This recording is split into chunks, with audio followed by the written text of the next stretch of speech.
Selamat pagi. Pagi, luar biasa. Mantap. Oke. Selamat pagi Bapak Ibu Guru dan adik-adik kelas 9 Kabupaten Bangli. Selamat datang di SMK Negeri 1 Bangli. Selamat datang di acara Task Force Siswa-siswi Negeri SMK Negeri 1 Bangli, serangkaian persiapan Lomba Kompetensi Siswa LKS Jenjang SMK Tingkat Nasional tahun 2024. Kami ucapkan terima kasih kepada Bapak, Ibu, Guru, dan adik kelas 9 sudah memenuhi undangan kami, siswa-siswi peserta LKS yang nantinya akan mengikuti LKS mewakili Bali di tingkat nasional yang diselenggarakan pada tanggal 19 sampai 24 Agustus di Politeknik Negeri Lampung yang terletak di Bandar Lampung, Sumatera Selatan. Kita harus beri tepuk tangan gak sih untuk siswa peserta LKS SMK Negeri 1 Bangli. Itu saja kegiatan inti dari acara ini, yaitu unjuk kerja masing-masing bidang lomba. Namun sebelum kita mulai, kita perkenalan dulu yuk siswa peserta LKS ini. Kang Azwi. Dari bidang lomba network cabling atau kabel jaringan, yaitu Minengah Ana Dwi Pratiwi dari kelas 12 TKJ 2. Kemudian dari lomba cyber security atau keamanan jaringan ada tim yaitu Ide Bagus Gede Mahasatya BGB dari kelas 11 TKJ dan Iketut Suteje dari 12 TKJ 1. Nah, ada satu lagi nih, yaitu tim robotik. Tim ini terdiri dari Inyoman Kembar Budayasa dari 12 TKJ 1 dan Kade Arsita Swardana dari 12 TKJ 1 juga. Bawah ya? Di bawah ya? Baik, yang pertama, task force pertama kita beri kesempatan kepada Kak Ana untuk menunjukkan kebolehannya. Nah, Kak Ana, kami persilakan ya. Network cabling yang menggunakan media sambungan kabel fiber optik untuk menghubungkan komputer, laptop atau handphone agar dapat mengakses CCTV melibatkan beberapa langkah utama.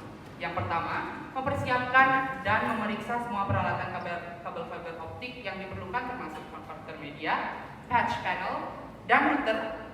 Kemudian, instalasi kabel fiber optik dari pusat jaringan menuju lokasi perangkat CCTV. Memastikan kabel tersebut terpasang dengan rapi dan aman. Selanjutnya, menyambungkan kabel fiber optik ke perangkat yang relevan seperti switch atau router yang mendukung koneksi fiber dan memastikan konfigurasi jaringan pada perangkat sudah sesuai. Setelah itu, menghubungkan komputer, laptop atau handphone ke jaringan yang telah dibangun dan melakukan pengujian konektivitas dengan mengakses CCTV melalui aplikasi atau browser. Dan yang terakhir, verifikasi bahwa semua perangkat dapat terhubung dengan baik dan gambar dari CCTV dapat ditampilkan dengan jelas pada perangkat yang digunakan.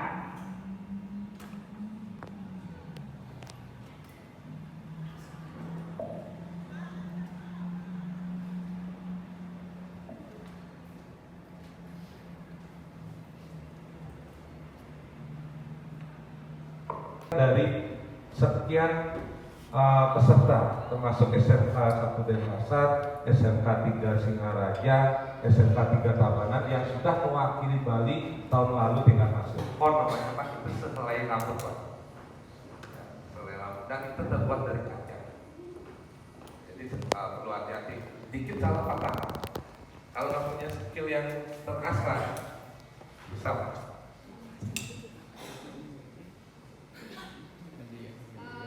Untuk menunggu heatnya selesai, kita perhatikan lampu yang ada di sini. Jika sudah lampunya mati, baru kita bisa angkat sambungan yang sudah terhit tadi.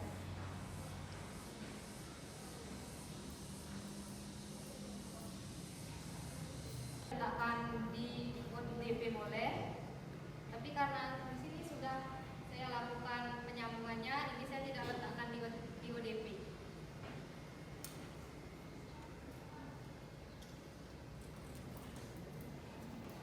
Baik, untuk CCTV-nya ini selain kita bisa lihat di TV, kita juga bisa lihat dari HP.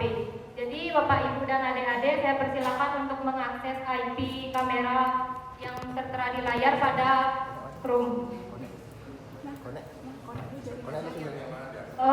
Untuk ini kita memerlukan agar tercantum pada satu jaringan. Silakan Bapak Ibu dan adik-adik connect dahulu kepada di wifi-nya ada SMKN 1 Bangli Demo. Kalian terkonek dulu ke sana.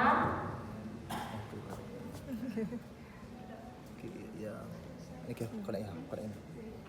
Jika sudah terkonek, Bapak Ibu dan adik-adik bisa mengakses IP kamera yaitu 192 168 88 248. Oke. 92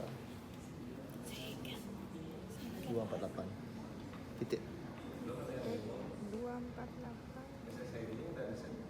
Udah. 162 itu 288 nya saya. Oh, 168 192.168 ya, kan namanya. titik.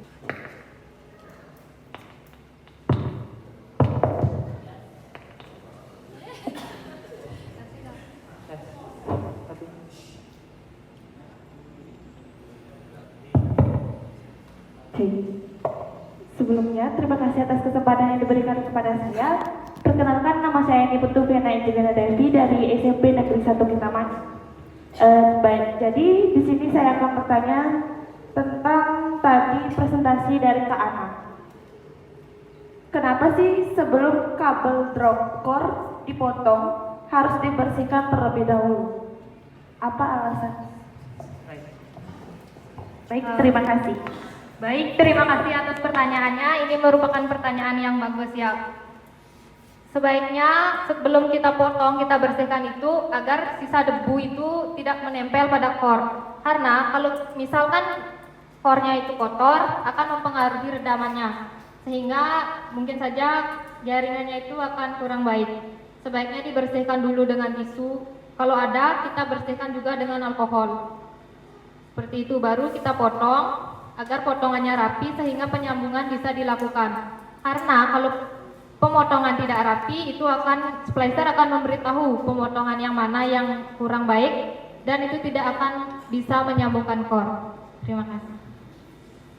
Terima kasih Kak Ana.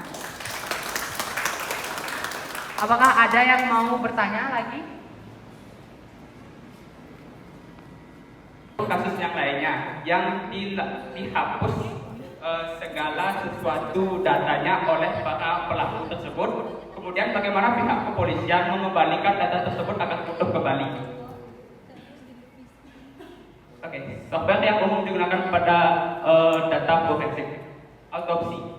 Autopsi merupakan tools yang biasa digunakan untuk analisa data dalam keamanan cyber. Autopsi mengacu pada platform forensik digital yang digunakan untuk melakukan pemeriksaan mendalam terhadap perangkat digital dan sistem file.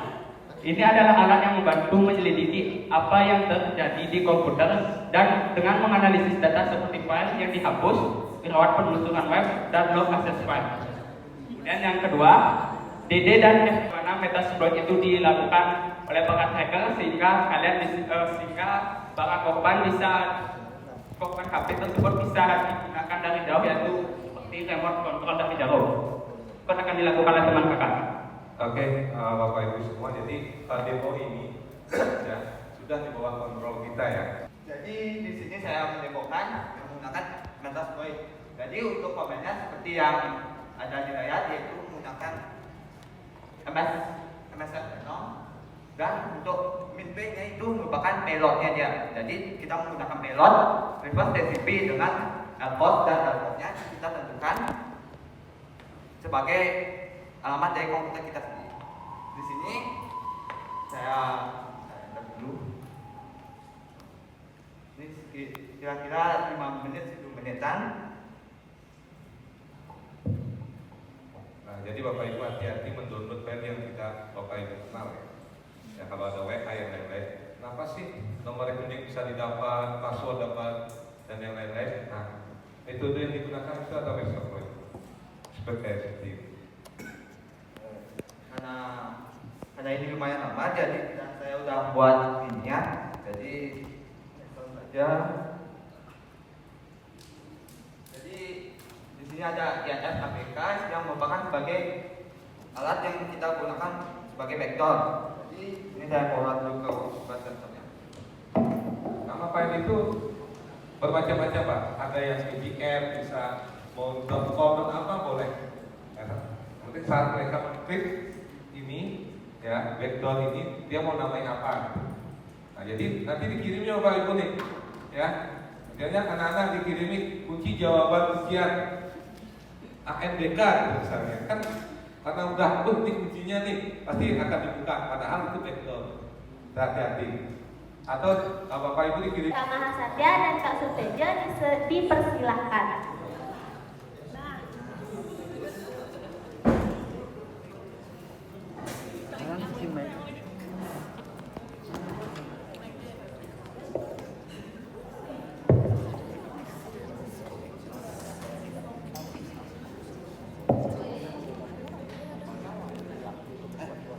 Ya, tiga-tiganya ya?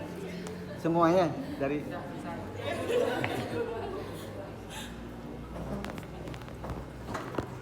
Baik, terima kasih atas waktu yang telah diberikan kepada saya. Perkenalkan, nama saya Niputu Eje Kurniadi saya perwakilan siswa dari SMP Negeri 1 Kintaman. Saya ingin bertanya kepada kakak, apakah HP yang telah terkena hack atau sudah dibajak dan dibobol informasinya masih dapat dipulihkan kembali? Sekian itu saja, terima kasih. Ini kan kakak gas, jadi kan ini udah kena backdoor nih ceritanya ya. Itu bisa kita hilangkan, itu dihapus saja app-nya dia langsung. Kecuali kalau misalnya app-nya itu dia mengenkripsi data itu baru susah dia ngembaliinnya. Karena kan kuncinya dipegang hackernya itu. Jadi kalau kita nggak punya kuncinya itu, nggak bisa dapat dia, nggak bisa dapat datanya balik lagi. Jadi kalau yang diambil yang kakak jagoin sekarang ini bisa di ya. Berikutnya. Baik, terima kasih atas waktu yang telah diberikan kepada saya. Perkenalkan, nama saya Niputu Jessica Febriana, perwakilan dari SMP Negeri 1 Kintamani. Bagaimana cara melihat HP yang sedang kena hack atau tidak? Baik, terima kasih pertanyaannya. Biasanya HP yang sudah terkena malware ataupun backdoor tersebut ataupun dihack ya istilahnya itu biasanya muncul tanda-tanda yang tidak wajar di HP kalian. Mulai dari aplikasi yang terinstall, di sana di aplikasi tersebut kemungkinan akan bisa merusak sistem kalian, sistem HP kalian. Sumpamanya kalian memiliki salah satu file yang tiba-tiba terinput di HP kalian tanpa pernah kalian download, karena kalian pernah mendownload aplikasi tersebut, kemungkinan HP itu sudah terkena virus malware. Begitu, terima kasih. Baik.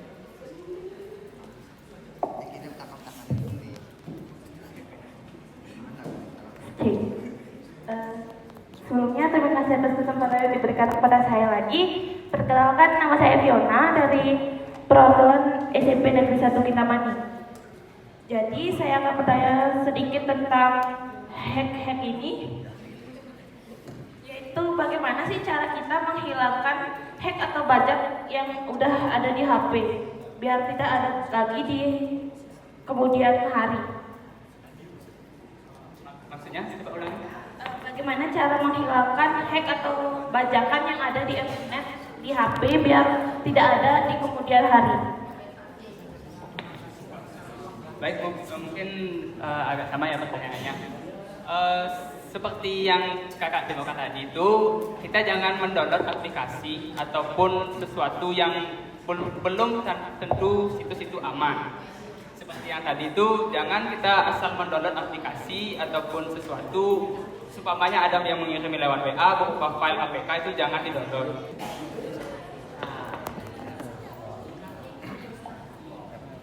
Baik, di sini teman kakak sudah berhasil membajak HP ini. Baik, ada yang bertanya lagi? Ya.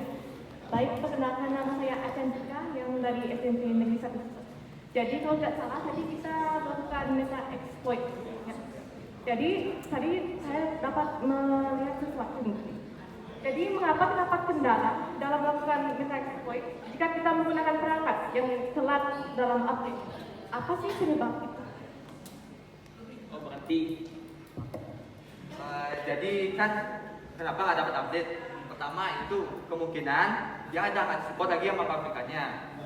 Kedua, entah mungkin HP-nya yang kurang support untuk update baru atau bagaimananya. Biasanya adanya update seperti ini itu aja dapat dia. Sekian. Terima kasih Pak. Pada masa COVID, yaitu sebagai pengganti dari waiters, yaitu sebagai pengantar makanan yang barcode yang ditempel di sana digunakan sebagai menu dan kotak tersebut diumpamakan sebagai prototipe makanan dan kaleng-kaleng tersebut diprototipekan sebagai minuman. Nah, dari karena itu program akan dijalankan oleh semuanya. Baik, di sini ada beberapa program.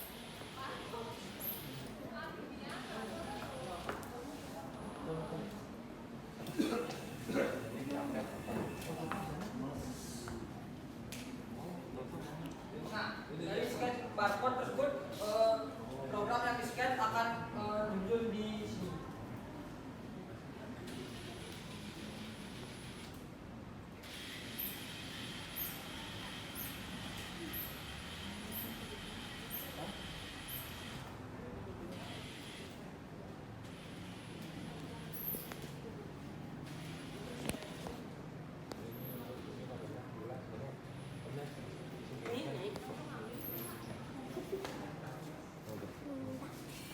Setelah robot melakukan scan barcode, robot akan bergerak ke arah pojok kanan atas dan melakukan balance. Balance berarti menentukan posisi yang tepat. Setelah itu robot akan men-scan ke seluruh rak makanan dan minuman.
Nah, bannya akan muter ke belakang, ngerem di sini. Ketika dia ngerem, barulah dia bisa beda. Seperti ini kan. Nah, sih solusi dari penggunaan dari sistem absensi ini. Nah, jadi mahasiswa itu melakukan presensi dengan melakukan tes pada mesin seperti ini. Nah, jadi datanya kan apakah sudah ada atau tidak. Jadi kalau ada, maka kehadiran tersebut akan tersimpan di sistem. Nah, kalau selanjutnya ada poin di mana operator itu bertugas untuk mematikan dan menghidupkan mesin ini sesuai dengan jam masuk